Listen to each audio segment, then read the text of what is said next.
Falar sobre a Bíblia nos faz nos perguntar a quantidade de pessoas que leem a Bíblia no literal e a quantidade de pessoas que nunca leram a Bíblia. E isso mesmo vivendo uma fé cristã.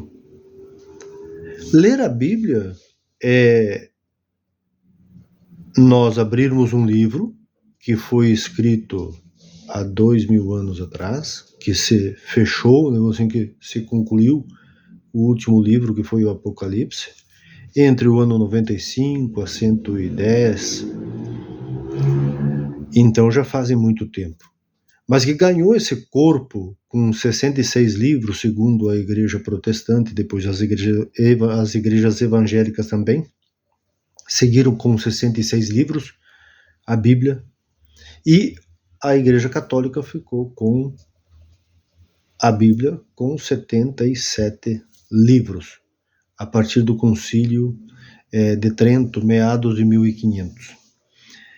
Ter 7 livros a mais ou 7 livros a menos não faz a diferença no sentido de ser uma Bíblia melhor ou pior. Não existe essa classificação moral, pois a essência da Bíblia cristã, nada mais e nada menos, tem o centro, nem nos profetas, nem na Torá ou Pentateuco, são os 5 primeiros livros da Bíblia, nem nos livros históricos também, mas sim no personagem que todos nós conhecemos e o chamamos de Jesus.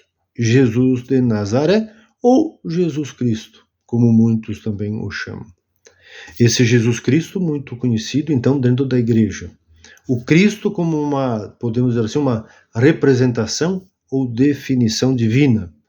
O Jesus de Nazaré, o humano, a pessoa, a gente, um ser como nós, humanos também. E é importante que nós saibamos ler a Bíblia a partir dos contextos. Porque se nós não lermos a Bíblia dentro do contexto que cada livro foi escrito, é claro que nós vamos cometer muitos equívocos. É uma realidade mesmo. Nós sabemos que na história, e isso vale desde o Antigo Testamento, quando não existia ainda o cristianismo, muitas mortes, muitas matanças, muitas crenças se achava que Deus fazia e acontecia na vida das pessoas. E quando vem essa figura ou esse personagem Jesus, ele faz uma guinada. Ele transforma a mentalidade daquelas pessoas que o seguem e daquelas pessoas que começam a entender que o divino pode ser diferente. O primeiro passo é que Jesus faz todo um processo de desinstitucionalização da fé daquele contexto. Pois Jesus não começa mais levar, por exemplo, as oferendas ou sacrifícios ao templo, como o povo levava, porque as lideranças religiosas da época ameaçavam o povo com N situações. Uma delas, de que o povo poderia ser castigado, amaldiçoado, não lembrado por Deus ou pelo divino. No Antigo Testamento, a representação Javé. Jesus não conseguia ter, podemos dizer assim, uma boa repercussão e aceitação dentro dessas lideranças religiosas. A maioria dos evangelhos, então, principalmente assim, os 3 evangelhos que são conhecidos como evangelhos sinópticos, Marcos, Mateus e Lucas, e são sinópticos porque a palavra sinóptico significa que trazem em si uma semelhança. O sinóptico é uma palavra grega, o sim quer dizer semelhante, igual, e ótico vem de visão, ótica, uma visão semelhante, parecida. O João é um evangelho bem diferente. Eu escrevi um e-book, e foi lançado no Hotmart nesse ano, sobre o Evangelho de Marcos. Marcos foi o primeiro evangelho a ser escrito, e foi elaborado, produzido no ano 65, o ano 70, não sabemos muito bem. Muitos dizem que foi escrito em Roma, outros dizem que foi escrito na cidade de Antioquia, outros dizem que foi escrito na Galileia mesmo, mas nós não sabemos realmente aonde esse livro foi escrito. Isso vale para os outros evangelhos também. Não sabemos aonde estes livros foram escritos. E não sabemos muito bem quem foi o autor. Por isso que o evangelho sempre tem essa conotação comunitária. E sempre dizemos que o evangelho segundo a comunidade de Marcos, Mateus, Lucas ou João. Na Bíblia nós temos o Mateus como o primeiro evangelho. Mas o Mateus é o segundo evangelho em elaboração. E neste book que eu escrevi sobre o Evangelho de Marcos, o título ficou Evangelho da Comunidade de Marcos. Quem é Jesus de Nazaré? Porque esta é a temática de Marcos. É nós descobrirmos juntos, lendo na vida, na prática, no dia a dia, no cotidiano, quem é esse Jesus de Nazaré? Olhando, percebendo, compreendendo, sentindo a sua maneira de viver com o povo. O que ele fazia? Não, o texto não está preocupado em dizer que Jesus era o Messias, o Salvador e assim por diante, como muitas vezes nós ouvimos na boca de muitas lideranças. Jesus, por intermédio de quem escreve ou da comunidade, ele precisa ser percebido, sentido pela pessoa que vai seguindo esse passo de Jesus, texto por texto. Por isso que a obra do Evangelho é uma obra como se fosse uma colcha de retalhos com N textos. E eu peguei cada um dos textos da Bíblia Jerusalém, que é uma das Bíblias de estudo. Peguei então o capítulo 1, versículo 1, até o capítulo 8, versículo 26, que é a primeira parte do Evangelho. A segunda parte do Evangelho, que é capítulo 8, versículo 27, até o capítulo 16, melhor dizendo assim, capítulo 8, versículo 27, até o capítulo 16, 20, a segunda parte. O e-book que elaborei, ele é a primeira parte do Evangelho.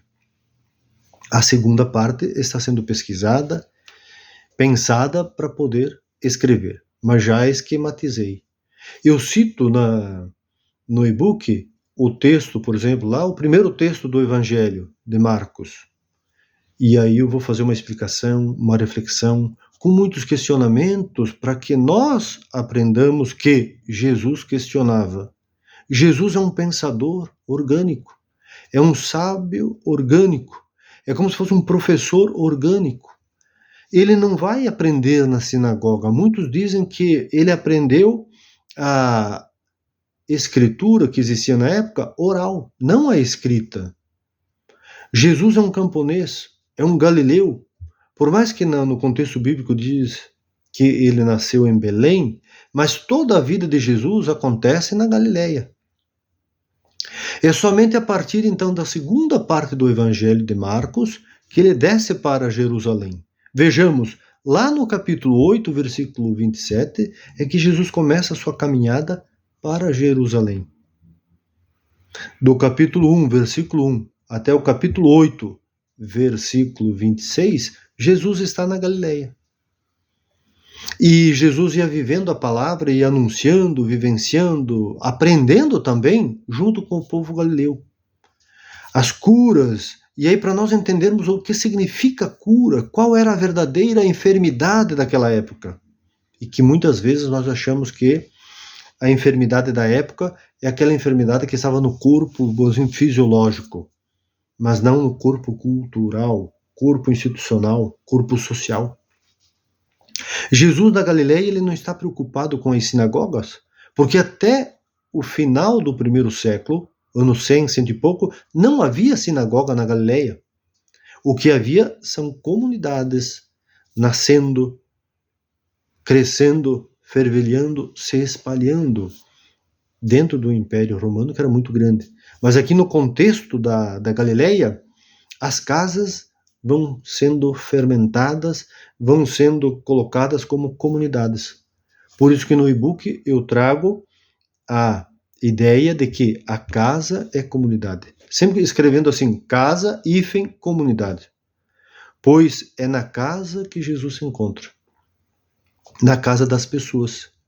E é nessa casa que nós vamos vendo as transformações, as mudanças de postura, que ali vem a palavrinha conversão, que quer dizer mudança de mentalidade também e de prática, porque não adianta dizer eu conheço Jesus, agora eu aceitei Jesus.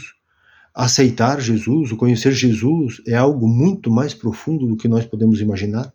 Não é só receber um batismo lá da igreja X ou Y, uma água na cabeça, uma vela com uma assim acesa, que agora você já é o iluminado, o salvo, não sei o que lá.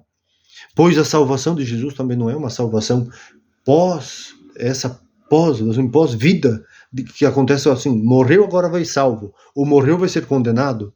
Pois a salvação que Jesus traz, aquela salvação que as pessoas estavam morrendo também, sendo explorados e exploradas pelas autoridades políticas e religiosas da época, pelas instituições, e Jesus traz essa crítica, essa dúvida, e apresenta às pessoas. Dúvida dos líderes. É preciso duvidar se as lideranças, sejam religiosas, políticas ou qualquer uma, realmente são, como diziam na época, esses representantes ou estas representantes do divino.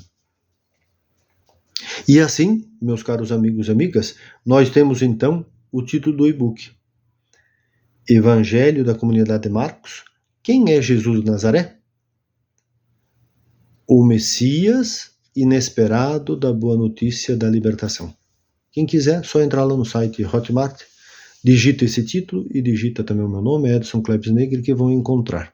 O preço é bem acessível, tem 275 páginas, texto por texto até então o capítulo 8, como eu disse, e vocês podem ler, podem reler, podem trazer questionamentos, que é importante, pois ler ou ser teólogo, ler a Bíblia ou ser teólogo e teóloga, também é questionar como que os textos muitas vezes são apresentados. Leiamos e cresçamos juntos. Pensemos nisto. Paz e bem. Sejamos sempre portadores da luz e portadores da paz, da esperança e na construção da dignidade de todas as pessoas. Paz e bem.